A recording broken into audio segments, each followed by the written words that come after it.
Hello বন্ধুরা, মোটামুটি তো শীত পড়ে গেছে। তা আমারও মোটামুটি ভালোই ঠান্ডা লাগতেছে। তো এবার করে কত বয়ে তখন যায়, বয়ে থাকতে তো ভালো লাগতেছে না।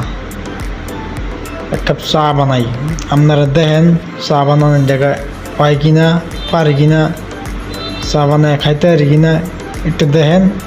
দেখে কিন্তু অবশ্যই কমেন্ট করে জানাতে হইব। হ্যাঁ, আমি বানাবো, এখন আপনি কেমনে চা বানাবো এটাই আপনি করে দেখাবো আমি।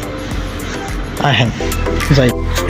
এই যে কেটলিটা বহা নিয়ে গেছে, কেটলি দেখুন শব্দ করতেছে, কিরম করে শব্দ করতেছে, গরম কিন্তু দিতেছে। হ্যাঁ, আর এই যে দিক দিয়ে আমার কাপ চিনি রেডি।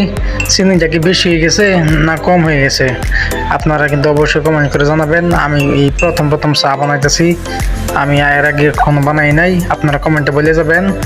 এই যে এখন নিতেছে গ্রিন টি, আপনারা দেখতেই পাচ্ছেন। এই যে গ্রিন টি নিলাম, এই যে কাপের মধ্যে দিয়ে দিলাম। এখন কাপটা একটু লাড়াচাড়া দিলাম, ওই চিনিটা যাতে মিশা যায়। এই তো হয়ে গেছে। কালারটা কিন্তু চেঞ্জ হয়ে গেছে, আপনারা দেখতে পাইতেছেন তো নাকি? কালারটা কিন্তু চেঞ্জ হয়ে গেল। তো আমার কিন্তু মনে হইতেছে আমি কিন্তু পাইয়া গেছি। আপনারা কিন্তু অবশ্যই কমেন্ট করে জানাবেন আমার চা বানানি হয়েছে কি না। হ্যাঁ, আপনার ভিডিওতে কমেন্ট করে যাবেন, অবশ্যই কমেন্ট করে বলে যাবেন যে চাটা কেমন এলো। সেবার তো আমি চাটা খাইতে দিই ঠিক আছে কিনা। তো ওখানে আপনারা সুস্থ থাকুন, ভালো থাকুন, আল্লাহ হাফেজ। মামলা কি আনে? আছে ছোটখাটো মামলা। আরে ভাইয়া বলেন না কি মামলা? ওই ছোটখাটো দুর্নীতি করছি। আই লাভ দুর্নীতি।